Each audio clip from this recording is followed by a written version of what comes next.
A loop can be described as a structure, series or process which the end is connected to the beginning. I think most people can relate to this.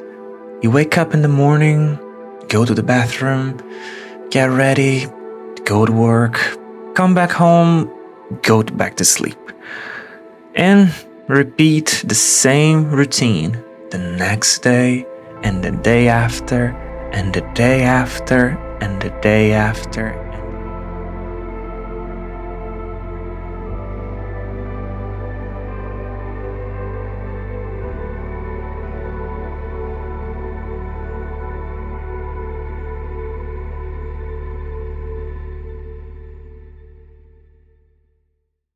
Have you ever felt this way?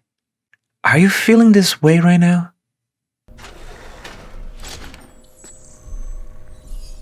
This is V. Or maybe it's me.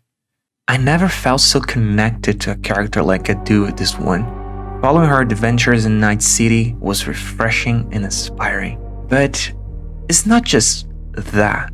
There's something more that I've been trying to express, trying to understand. This video has been on my mind for weeks now, and I'm slowly putting together the puzzle of how to articulate those same feelings. For years, I have found myself trapped in a loop. I came from a very religious family that made me follow the path of God for far too long. It's not that I don't believe in God, it's just that I don't believe in religion itself. People are corrupted. Whatever they are ruining someone's life or praying for forgiveness, they can still be bad people.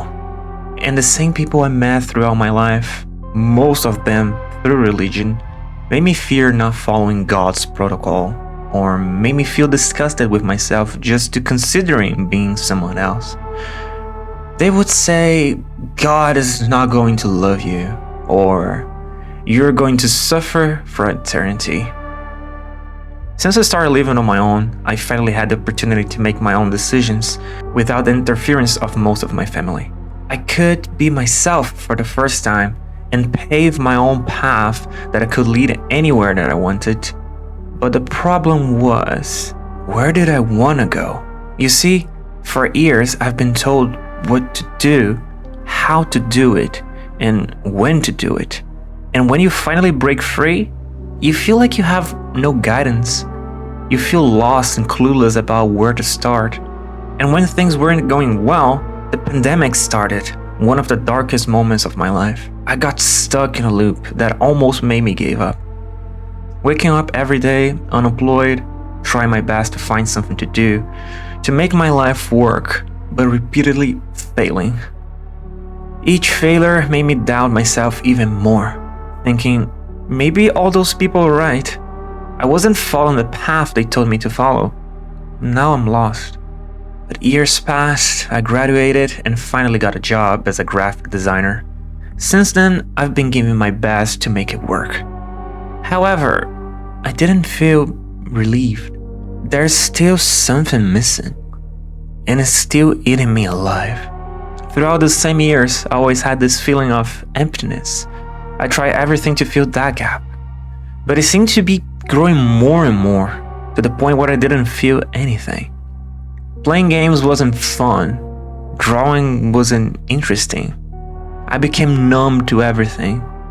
I couldn't feel things. I was just going through the emotions, waking up, going to work, eating and sleeping. No purpose whatsoever. And okay, what does this have to do with V, with Cyberpunk? You know, games have always been present in many moments of my life. I was always the kid who would be alone in the corner of a room, playing with my own toys, imagining stories and worlds that I could live in, fantasizing about being someone else. And Cyberpunk gave me this experience once again. Okay. That's Delta. Nothing to see here after all. Worth coming out all the same. Absolutely. Thanks, V. Of all the heads I could have popped up in, hella glad it was yours.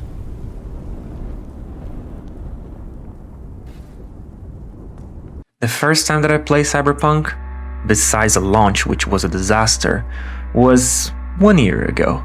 I boot up the game, excited to finally be playing the version that had received many patches and now was playable. After investing around 9 hours into it, I felt nothing. I wasn't having fun, and I wasn't interested in the story or anything else. I was incredibly disappointed, because it was such a dense world packed with content and lore to explore, offering countless playstyles, interesting characters, deep lore, an array of vehicles to choose from, weapons that could be crafted and upgraded with a plethora of mods, and cybertech to customize your body however you want. Night City was offering more than I could ever imagine, and yet I wasn't enjoying it. I dropped the game, but still saw everyone talking about it and posting screenshots of the versions of V on social media. They were saying how much better the game felt and how they fell in love with it. But why not me? Months passed and I was bored at home as usual. I don't usually go out because I was always afraid of something happen, and I have difficulty socializing, which is why I made long video formats. Even if only one person watches the video, I'm happy because I get to talk about my passion for gameplay with someone. I loaded up my save, even though it had been months since my last playthrough. I didn't remember anything about the story, so I took control of V, opened the quest log, choose a quest, and that was it. For some reason, I was enjoying the game. The gunplay started to feel good. The story is starting to interest in me. I became intrigued by the characters. Oh, Johnny is so freaking cool. I love his scenes with V. The side jobs are awesome too, and they expand further into the lore, making the main story even more enjoyable. It baffles me that this game even exists. It's so ambitious and packed with content. I was having a good time, but there was one moment I would never forget. I was with Banam, following her quest line. I sat inside her car in the passenger seat as she drove us to the next mission. I looked out the window, admired the view. I could almost feel the breeze. I glanced out and saw V's hands, V's body. And for a moment, I felt connected as if I were V. I no longer felt so empty. I enjoyed that feeling, and I thought maybe that was it. I wanted to be like V, not a mercenary, of course. It's deeper than that. I've been struggling with dysphoria for years now. It's an awful feeling, and it has become a loop for me. I always try to repress this feeling, but every time it comes back, it grows stronger. It's been like this for years now, and I always refuse to believe that the possibility of me being trans could be real. It's such a scary thought. What about my family, my friends, my body, and others? How would they feel about me? I've been and I'm still so scared. I have a constant fear about everything, but living in this loop of doing the same thing, repressing my emotions and not being who I am, how long can I continue like this? If I died tomorrow, was my life even worth it? I have been inspired by many people to become who I am today, and two of them are Umbra, a streamer who, along with her community, provide me with safe space to not only be myself, but also understand who I am. Back then, I wasn't considering myself to be trans until I learned about gender and sexuality. Over time, I stumbled upon Susie's videos, the Sphere Hunter. Long story short, she inspired me a lot as well. And eventually, I realized and decided that I was trans. That decision remains the scariest one I have ever made in my entire life. My anxiety used to consume me every day, and I was afraid of anyone on the street who looked at me differently. I withdrew the world even more, constantly living in fear of death. Living in Brazil, where the violence against LGBTQ+ people is unfortunately common, didn't help either. Watching the news every day about violence, witnessing how treatments could go wrong, and not seeing the positives of being myself. My mind fell into an infinite loop of negativity. I didn't have what was necessary. I just wanted to be myself. Why is this so hard? On Cyberpunk, I felt welcome for the first time. I felt that I could be whatever I want. No fear. People respect me in that regard. They don't care how I look. They only care about what I'm capable of. Can you deliver the cargo for me in time? I felt strong, not only literally, but also because I was feeling that I could do anything. That I could just explore without fear.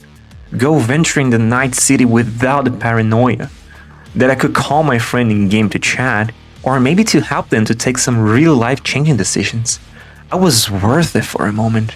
I could play guitar, reuniting the old samurai rock band to play alongside then, one last gig make some sick guitar solos.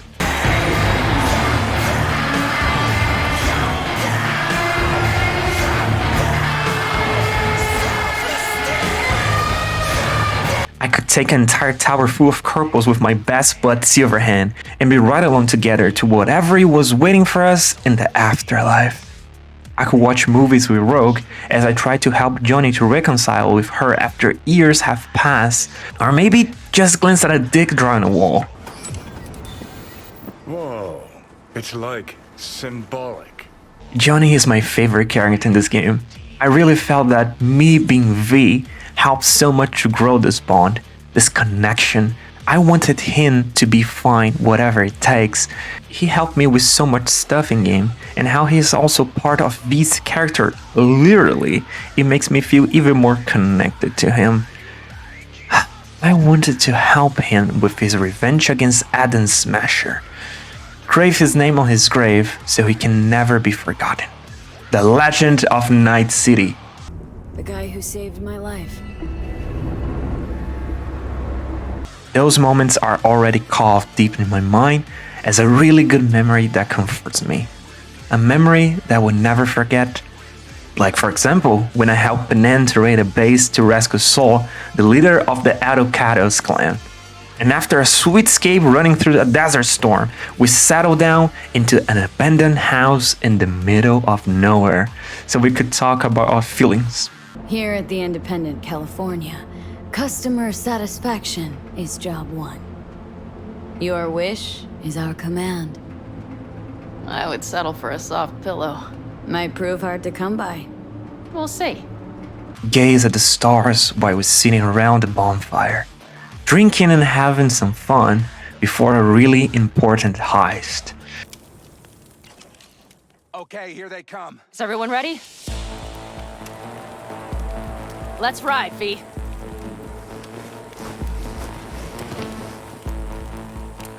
You see, those are just a summon of many adventures that I had being V. Of course, in real life, I'm not going to do most of this stuff, but the thing is, she's always going forward. She's living her life, even though she has a time bomb in her brain. She never stopped being V, being herself, making friends, going out on adventures, failing, trying again, never going to a loop. Every time that I have some sort of bad anxiety, especially when my dysphoria hits, V helped me to go through. She relieves my heart for a moment, calms my thoughts, and makes things feel alright for now. I'm just at the start of the transition, and I still have a long way to go. Many problems will appear, the dysphoria will still be a part of this journey, but I already did the hardest part. I took my leap of faith, and now I just needed to be resilient, to be strong like V. I feel that I'm finally close to find a purpose on my life, to feel that I can be myself for the first time. I can be V. I can be me.